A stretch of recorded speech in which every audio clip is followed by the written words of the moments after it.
राधे राधे, जय श्री कृष्णा।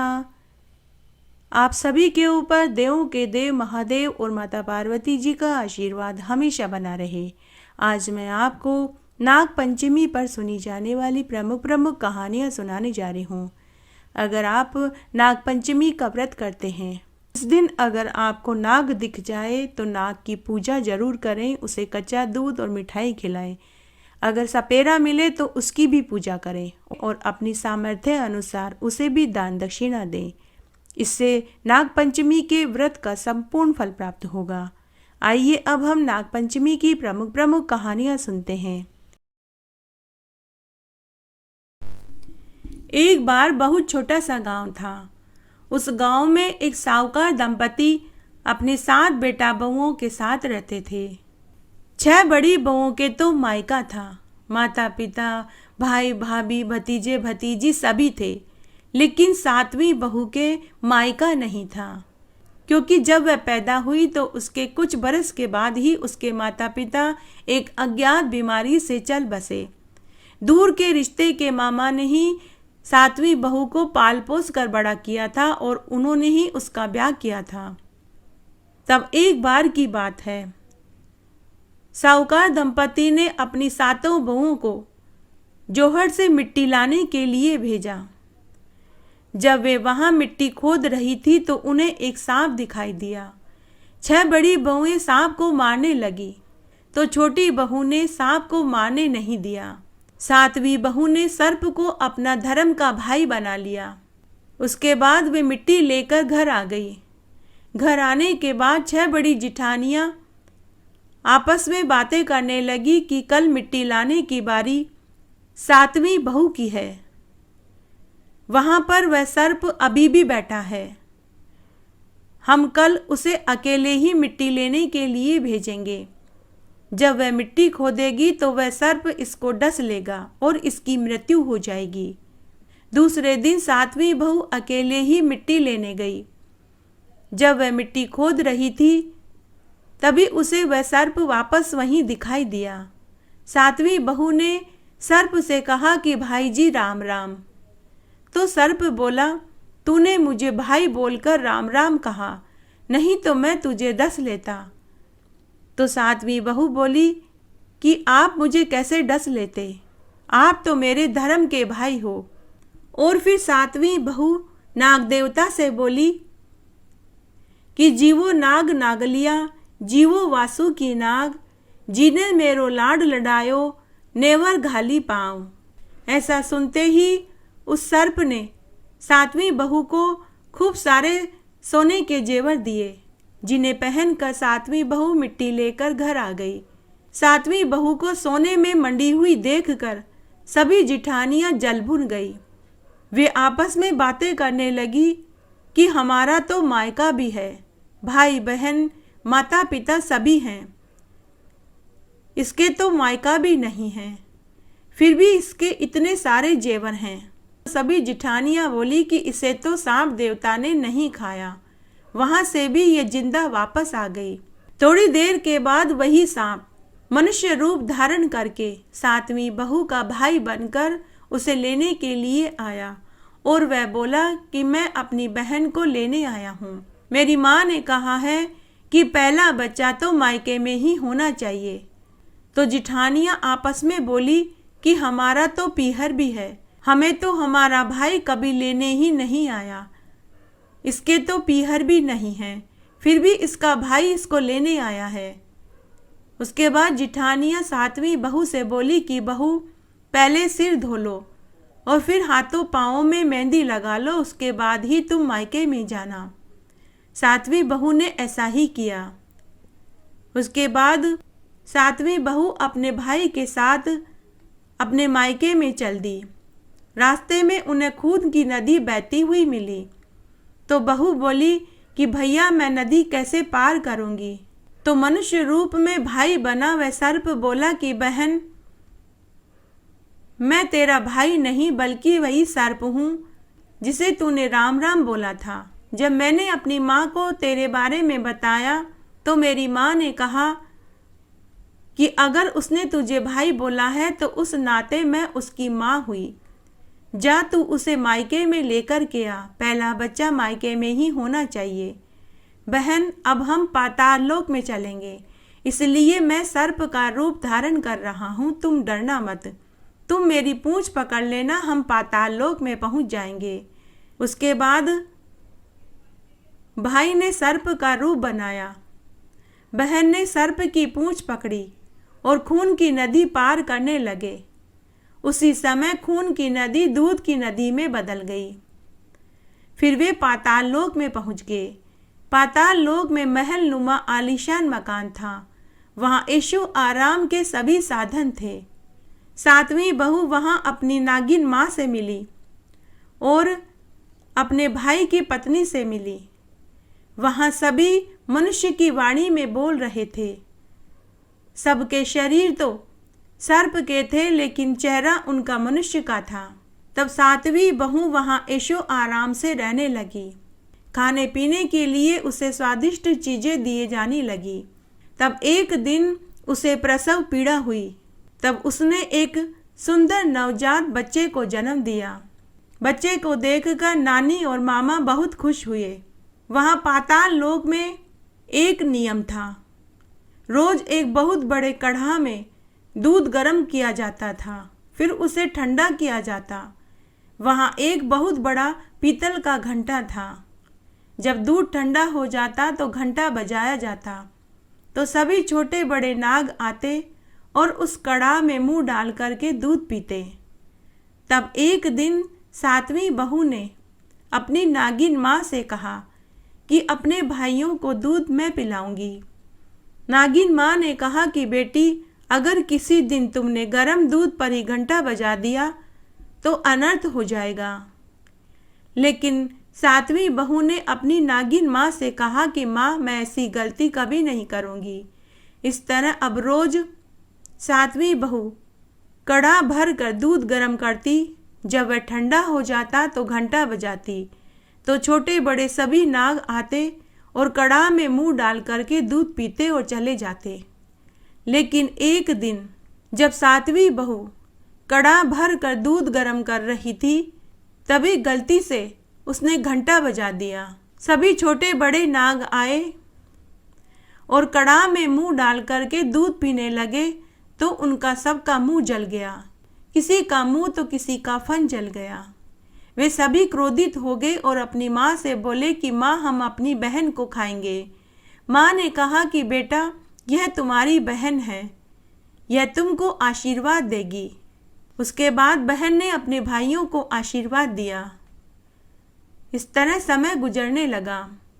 तब एक दिन सातवीं बहू की अपनी पड़ोसन से लड़ाई हो गई।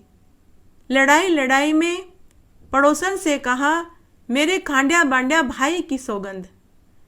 नागों ने यह बात सुन ली और जाकर अपनी माँ से कहा कि माँ, बहन हमको खांड्या बांड्या बोलती है, इसे अब इसके ससुराल भेज दो। नागिन माँ ने अपनी बेटी को बहुत सा धन देकर ससुराल भेज दिया। ससुराल में आने के बाद सातवीं बहू ने अपनी जिठानियों को और सास ससुर को अपने मायके के ठाट बाट सुनाने लगी। तब एक दिन एक जिठानी सातवीं बहू से बोली कि अरे, तेरी माँ और तेरे भाई तुझे इतना लाड़ चाव से रखते हैं, तो तुझे उन्होंने 6 कोठों की ही चाबी क्यों दी, 7वें कोठे की चाबी क्यों नहीं दी। उसी समय सातवीं बहू अपने मायके में आई और अपनी नागिन माँ और भाइयों से बोली कि मुझे 7वें कोठे की चाबी चाहिए।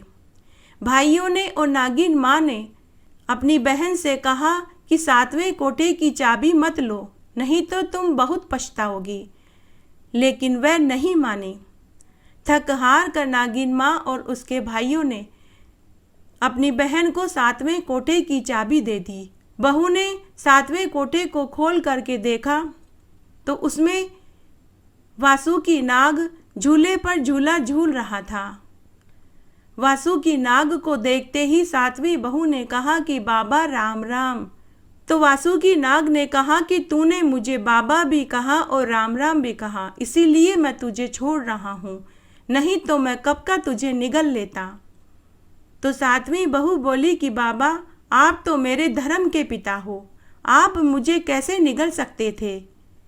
उसके बाद फिर वह बोली, जीवो नाग नागलिया, जीवो वासु की नाग, जीने मेरो लाड लड़ायो, वो देवे 9 करोड़ को हार। ऐसा कहते ही वासु की नाग ने 7वीं बहू को 9 करोड़ का हार दे दिया। 9 करोड़ का हार और खूब सारा धन लेकर पुनः वह अपने ससुराल में आ गई। जब 7वीं बहू 9 करोड़ का हार और धन दौलत लेकर के पुनः आई तो देवरानी जिठानियाँ फिर से उससे चिढ़ गई। वे आपस में कहने लगी कि अपना तो पीहर भी है, माँ बाप भी हैं, भाई भाभी भी हैं, इसका तो पीहर भी नहीं है, फिर भी ये इतना धन दौलत लेकर आती है। दूसरे दिन 7वीं बहू का बच्चा अनाज की बोरियों में से अनाज बिखेर रहा था। तब उसकी ताई और चाचियों ने बच्चे से कहा कि अरे तू हमारे अनाज को क्यों बखेर रहा है, अपने नाना मामा से क्यों नहीं कहता, वो तुझे सोने चांदी की अनाज की बोरियां भेज देंगे। ओने कोनों में छिपे हुए सांपों ने यह बात सुन ली। उन्होंने जाकर अपनी माँ को पूरी बात बताई कि माँ, हमारे भांजे को उसकी ताई और चाचियाँ ताने देती है, और फिर पूरी बात बताई। माँ ने कहा, 2 बोरी सोने के गेहूं की और 2 बोरी चांदी के गेहूं की घड़वाओ और अपनी बहन के घर रख कर के आओ। सांपों ने ऐसा ही किया। 2 बोरी सोने के गेहूं के और 2 बोरी चांदी के गेहूं की देखकर ताई और चाचियों ने कहा कि अरे इसे तो ताना देते हैं तो भी इसका तो धन बढ़ता है। इस तरह फिर से कई दिन निकल गए। फिर एक दिन बच्चा फिर से झाड़ू बखेर रहा था। फिर से ताई और चाचियाँ बोली, अरे तुम्हारे नाना मामा तो अजगर और सांप हैं, उनसे तुम सोने चांदी की झाड़ू क्यों नहीं मंगवा लेते, हमारी झाड़ू को क्यों बखेर रहे हो। ओने कोने में छिपे हुए सांपों ने फिर से सुन लिया। उन्होंने जाकर फिर से अपनी माँ से कहा। माँ ने कहा कि बच्चों, 2 सोने की और 2 चांदी की झाड़ू बनवाओ और अपनी बहन के घर देकर आओ। सांपों ने फिर से ऐसा ही किया। तब सोने और चांदी की झाड़ू देखकर ताई और चाचियाँ फिर से जल भुन गई। वे बोली कि अरे इसे ताने देते हैं फिर भी इसका धन बढ़ता है, इसलिए इसे तो ताने भी मत दो। तब एक दिन 6 जिठानियों ने आपस में सोचा कि यह तो किसी भी तरह से नहीं मरती, अतः हमें कोई दूसरा उपाय सोचना चाहिए। तब सभी जिठानियों ने सोचा कि इसके पास 9 करोड़ का हार है, हम नगर के राजा से जाकर के शिकायत करते हैं। तब 6 जिठानियाँ नगर के राजा के पास गई और बोली कि राजा जी, हमारी देवरानी के पास 9 करोड़ का हार है, वह हार तो रानी जी को शोभा देगा, वह हार आप उससे मांग लीजिए। तब राजा ने सिपाही भेजकर साहूकार के छोटे बेटे की बहू को महल में बुलवाया और कहा कि यह हार तुम रानी को दे दो। छोटी बहू ने गले में से हार निकालकर रानी को दे दिया और मन ही मन बोली कि यह हार मेरे गले में रहे तो हार रहे और रानी के गले में जाते ही सर्प बन जाए। रानी ने गले में हार पहना। हार पहनते ही वह हार सर्प में बदल गया और वह रानी को काटने लगा। रानी जोर जोर से चिल्लाने लगी और राजा जी से बोली कि हे महाराज, साहूकार के छोटे बेटे की बहू को तुरंत बुलवाइए, उसने पता नहीं क्या जादू टोना किया है कि हार गले में पहनते ही यह सर्प में बदल गया। राजा ने उसी समय सिपाही भेजकर साहूकार के छोटे बेटे की बहू को बुलवाया और पूछा कि अरे क्या तू जादूगरनी है या कोई टोने टोटके जानती है? तेरे गले में जब यह था तो हार था, रानी के गले में जाते ही यह सर्प में कैसे बदल गया? बता सच सच, नहीं तो मैं तुझे फांसी पर चढ़ा दूंगा। 7वीं बहू ने राजा जी और रानी जी को पूरी बात बताई कि हे महाराज, मेरे मायका नहीं, मेरे कोई भाई भतीजा नहीं, मैंने सर्प को ही भाई और भतीजा बना रखा है, यह हार मुझे सर्प ने ही दिया था। जब यह बात राजा ने सुनी तो राजा ने उसका हार उसे वापस लौटा दिया, साथ ही उसे और खूब सारा धन भी दिया। सातवीं बहू हार और धन लेकर वापस घर आई। देवरानी जिठानियों ने देखा तो वे चिढ़ गई और बोली कि अरे यह तो राजा रानी से भी नहीं डरी। तब फिर से 6 जिठानियों ने एक योजना बनाई। उन्होंने सबने मिलकर उसके पति के कान भर दिए और बोली कि अरे देवर जी, आप तो पूरे दिन दुकान पर रहते हो, आपकी पत्नी पता नहीं कहाँ कहाँ मुँह काला करती है, पता नहीं ये कहाँ कहाँ से इतना सारा धन लेकर के आती है, रोज इसके पास अलग अलग जेवर गांठे और कपड़े आते हैं। कोई भी पति अपनी पत्नी के बारे में ऐसा सुने तो उसे क्रोधित आना वाजिब है। तो 7वीं बहू का पति अपनी पत्नी से डांटते हुए पूछने लगा कि अरे बता, तू इतना धन कहाँ से लाई? तब 7वीं बहू ने अपने पति को पूरी सच्चाई बताई। तब वह बोली कि हे स्वामी, एक दिन हम 7 देवरानी जिठानी जोहर से मिट्टी लाने गए। वहाँ हमें एक सर्प दिखाई दिया। 6 बड़ी जिठानियाँ उसे मारना चाहती थी, लेकिन मैंने मारने नहीं दिया। मैंने सर्प को अपना धर्म का भाई बना लिया। सांप देवता ही मुझे ये धन देते हैं। उसके बाद उसके पति ने पूरे गांव में ये ढिंडोरा पिटवा दिया कि सभी को नाग पंचमी को ठंडी रोटी खानी चाहिए, व्रत करना चाहिए, कथा कहानी सुननी चाहिए और नाग देवता की पूजा करनी चाहिए। इस कहानी को सुनने का फल सबको मिले, कहानी कहने वाले को, सुनने वाले को और हुकारा भरने वाले को। नाग पंचमी की कहानी। बात बहुत पुरानी है। एक बार नागलोक में सभी छोटे बड़े नाग सपेरे नाग देवता नाग माता से बोले कि हे पितामह, हे मातामह, कलयुग में हमारी क्या पहचान है? कौन हमारी पूजा करता है, कौन हमें मानता है, इसका हमें कैसे पता चलेगा? हमारी पहचान धरती पर कहीं गुम तो नहीं हो गई, इसका कैसे पता चलेगा? तब उनके मुख से उनकी परेशानी को जानकर नाग देवता ने कहा कि हे नागों, ईश्वर ने, देवों के देव महादेव ने नाग पंचमी का दिन हमारे लिए घोषित किया है। तुम्हारा कहना और सोचना सही है, लेकिन मैं खुद धरती पर जाकर लोगों की परीक्षा लूंगा और देखूंगा कि कौन नाग पंचमी के दिन हमारी पूजा करता है और व्रत रखता है।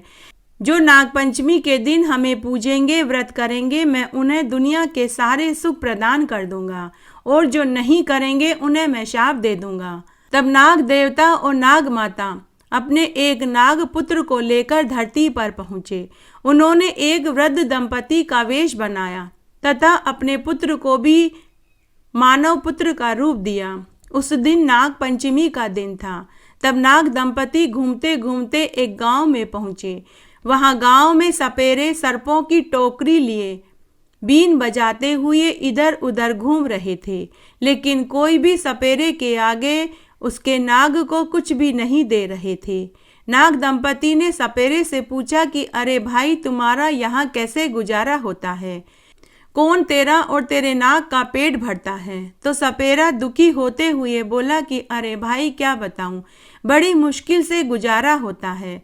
कभी कोई अन्न दे देता है तो कभी कोई भला आदमी मेरे सपोले को दूध पिला देता है, नहीं तो मुझे जंगल से लकड़ी बीन कर बेचना पड़ता है। उसी से मैं अपना और मेरे परिवार का और इस सपोले का पेट भरता हूँ।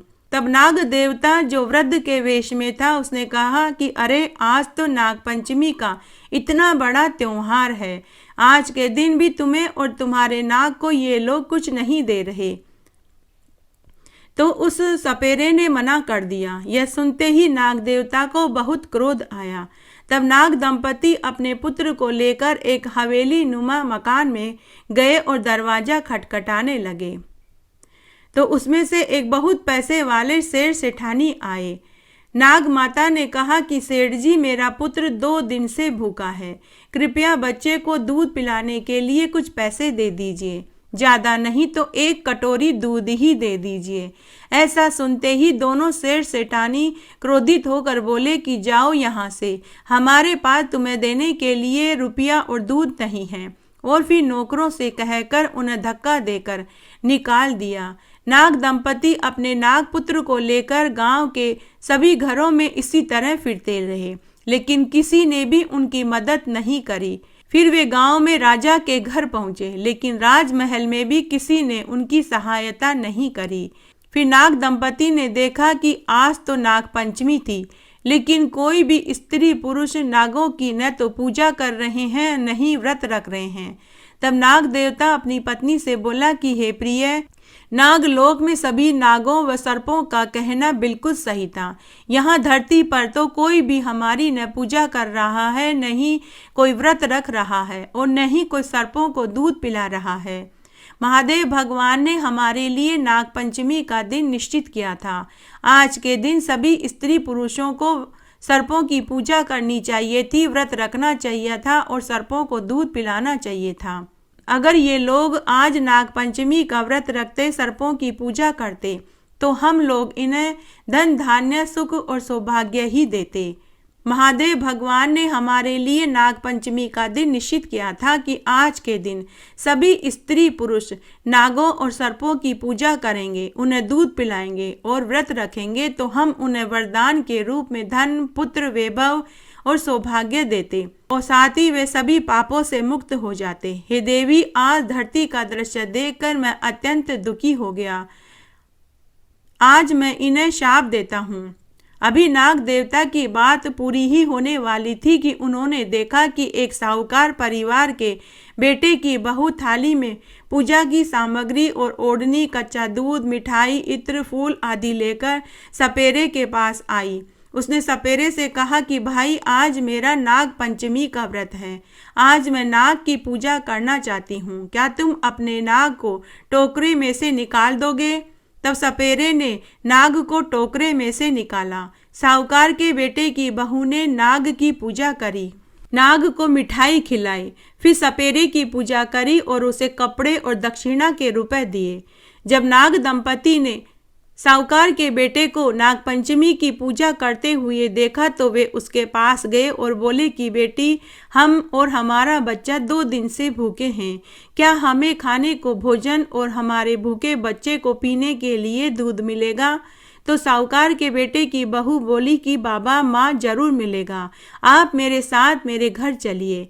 तब साहूकारनी के बेटे की बहू उन्हें लेकर अपने घर आई, उन्हें खीर, पूड़ी, हलवा, मिठाई खिलाई और उनके बच्चे को पीने के लिए दूध दिया।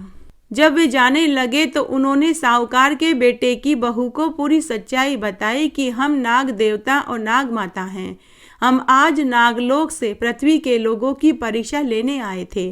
पुत्री, तुम हमारी परीक्षा में सफल हुई। हम तुम्हें वरदान देते हैं कि तुम्हारा परिवार अढलक संपत्ति का मालिक बनेगा। तुम्हारा वंश हमेशा फलेगा फूलेगा। 10 दिशाओं में तुम्हारा यश और कीर्ति फैलेगी। अगर तुम्हारे पितर नरक में होंगे तो उन्हें भी इसी क्षण स्वर्ग का वास मिलेगा। और उन्होंने उसे साक्षात दर्शन दिए। साहूकार के बेटे की बहू ने उन्हें प्रणाम किया। फिर वे सभी अंतर्ध्यान हो गए। रातों रात में साहूकार परिवार अढलक संपत्ति का मालिक बन गया। उनका घर धन धान्य से भर गया। पूरे गांव में यह खबर आग की तरह फैल गई। उधर गांव में प्रजा के साथ राजा भी दरिद्र हो गया। हर परिवार में कोई न कोई बीमार पड़ गया। सबके खाने के टोटे हो गए। सभी गांव वाले राजा साहूकार के घर पहुंचे और धन धान्य और अमीर होने का राज पूछने लगे। तब साहूकार के बेटे की बहू ने कहा कि कल नाग पंचमी थी। मैंने नाग पंचमी का व्रत किया था और सर्प की पूजा करी थी और दूध और मिठाई खिलाई थी। उसके बाद राजा और पूरी प्रजा ने अगले साल नाग पंचमी का व्रत किया, जिसके फल स्वरूप सभी की सभी इच्छाएं पूरी हुई। तब राजा ने पूरी नगरी में यह ढिंडोरा पिटवा दिया कि सभी को नाग पंचमी का व्रत करना चाहिए, नागों की पूजा करनी चाहिए। जो भी मनुष्य जिस कामना से नाग पंचमी का व्रत रखता है, सर्पों की पूजा करता है, उन्हें वही फल प्राप्त होता है। धन चाहने वाले को धन मिले, संतान चाहने वाले को संतान मिले, कुंवारों के ब्याह हो, सुहागिनों का सुहाग अखंड रहे और बुजुर्ग को बैकुंठ का वासा मिले। नाग पंचमी की कहानी। बहुत छोटा सा गांव था। उस गांव में एक साहूकार दंपति अपने 4 बेटा बहू और 1 बेटी के साथ रहते थे। सभी का विवाह हो चुका था। बेटी अपने ससुराल में सुखपूर्वक रहती थी। साहूकार का परिवार खेती बाड़ी करके जीवन यापन कर रहे थे। साहूकार दंपति के बड़े बुजुर्गों ने खेती की जमीन का एक बहुत बड़ा टुकड़ा खाली छोड़ रखा था। उस टुकड़े पर एक चबूतरा और एक नीम का पेड़ था। उस चबूतरे के नीचे छोटे बड़े सर्पों का डेरा था। तब एक बार की बात है, जब साहूकार दंपति का स्वर्गलोक गमन हो गया तो पीछे से उसके बेटा बहुओं ने सोचा कि हमारी जमीन का एक बहुत बड़ा हिस्सा यूं ही खाली पड़ा है, हमें उस टुकड़े को भी हटा देना चाहिए और वहां भी फसल उगानी चाहिए। तब उन्होंने उस टुकड़े की साफ सफाई करवा दी, ट्रैक्टर चलवाकर चबूतरा हटवा दिया और नीम का पेड़ कटवा दिया, जिसके कारण वहां रह रहे छोटे बड़े सभी सर्प मर गए। उस समय नाग नागिन वहां नहीं थे। जब थोड़ी देर बाद नाग नागिन वहां पहुंचे तो उन्होंने अपने परिवार का दुखद अंत देखा। तो उन्होंने प्रण लिया कि जिसने भी हमारे परिवार को मारा है, हम उस परिवार को जड़ सहित खत्म कर देंगे। तब नाग नागिन सूंघते सूंघते साहूकार दंपति के घर पहुंचे और साहूकार के चारों बेटा बहुओं पोते पोतियों को डस लिया और साहूकार की बेटी को डसने के लिए उसके ससुराल की ओर चल पड़े। उस दिन नागपंचमी का दिन था। साहूकार की बेटी का नागपंचमी का व्रत था, तो वह पूजा की थाली, कच्चा दूध, मिठाई, फूल, इत्र, चावल, नारियल, पूजा के सारे सामान लेकर नाग की पूजा करने के लिए घर से निकल पड़ी। तभी उसे रास्ते में वह नाग का जोड़ा मिला। तो साहूकार की बेटी ने पूजा की थाली रख कर हाथ जोड़कर बोली कि हे नाग देवता, आज मेरा नाग पंचमी का व्रत है, मुझे आपकी पूजा करनी है। कृपया आप अगर बैठ जाएं तो मैं आपकी पूजा कर लूं। नाग नागिन ने सोचा कि इसे मारने तो आए ही थे, कोई बात नहीं, वैसे भी मरने वाले की आखिरी ख्वाहिश तो भगवान भी पूरी करते हैं, हम इसे पहले पूजा कर लेने देते हैं। तो वे दोनों कुंडली मारकर बैठ गए। साहूकारनी की बेटी ने नागजोड़े की पूजा करी, उन्हें कच्चा दूध पिलाया, मिठाई खिलाई, इत्र सुंघाया, फूल चढ़ाया, नारियल रखा और स्तुति करने लगी कि हे नाग देवता, मेरे और मेरे परिवार पर हमेशा कृपा बनाए रखना। हे नाग देवता, भरा रवे पीहर सासरा। तब थोड़ी देर बाद नाग नागिन बोले कि हे पुत्री, तेरे ससुराल का तो पता नहीं, लेकिन तेरा मायका खत्म हो चुका है। सुनते ही साहूकार की बेटी पूछने लगी कि हे नाग देवता, हे नागिन देवी, आप ऐसा क्यों बोल रहे हैं? तब नाग जोड़े ने साहूकार की बेटी को पूरी बात बताई और कहा कि अब हम तुझे भी डसने आए थे, लेकिन तूने हमारी पूजा करके हमें बंधन में बांध लिया। तब साहूकार की बेटी हाथ जोड़ते हुए बोली कि हे नाग देवता, हे नाग देवता, मेरे भाई और भाभीियों से ये गलती अनजाने में हुई है। अगर उन्हें मालूम होता कि उस चबूतरे के नीचे आपका परिवार रहता है तो वे ये गलती कभी नहीं करते। हे नाग नागिन, मैं आपको वचन देती हूँ, वह स्थान आपके लिए हमेशा सुरक्षित रहेगा। हे नाग देवता, अगर मैंने अपनी नाग पंचमी की पूजा व्रत पूरे निष्काम भाव से करी है तो कृपया आप मेरे भाई भाभी भतीजा भतीजियों को पुनः जीवन दान दे दीजिए। और वह करुण रुदन करने लगी। उसके रुदन को देखकर नाग नागिन का दिल पसीज गया। उन्होंने कहा कि हे पुत्री, जैसे हम अपने परिवार के विछोह से दुखी हैं, वैसे हम तेरे दुख को समझ सकते हैं। हे पुत्री, तू हमारे चढ़ाए हुए फूल ले जाकर अपने मृत भाई भाभी भतीजे भतीजियों पर डाल देना, वे जीवित हो जाएंगे। ऐसा कहकर दोनों नाग नागिन उसे आशीर्वाद देकर अंतर्ध्यान हो गए। साहूकार की बेटी उसी समय अपने मायके में पहुंची। उसने पूजा के फूल उनके ऊपर डाले तो वे सभी आंखें मलते हुए, अंगड़ाई लेते हुए उठकर खड़े हो गए। तब बहन ने अपने भाइयों और भाभीियों को पूरी बात बताई। सुनकर सभी को महान दुख हुआ। उन्होंने उसी समय उस स्थान की ताड़बंदी करवा दी और हमेशा हमेशा के लिए वह स्थान सर्पों के लिए सुरक्षित कर दिया। फिर उसके बाद साहूकार के बेटा बहू भी हर साल नागपंचमी का व्रत करने लगे और सर्पों की पूजा करने लगे। हे नाग देवता, जैसा सुख आपने साहूकार की बेटी को और बाद में साहूकार के बेटा बहुओं को जीवन दान देकर दिया, वैसे सबको देना। कहानी सुनने वाले को, कहने वाले को और हुक्कारा भरने वाले को। इस तरह आज हमने नाग पंचमी की पौराणिक प्रचलित कहानियाँ सुनी। मेरे साथ बने रहने के लिए आपका धन्यवाद। आगे आने वाली कथा कहानियों के लिए भी आप इसी तरह मेरे साथ बने रहें। धन्यवाद।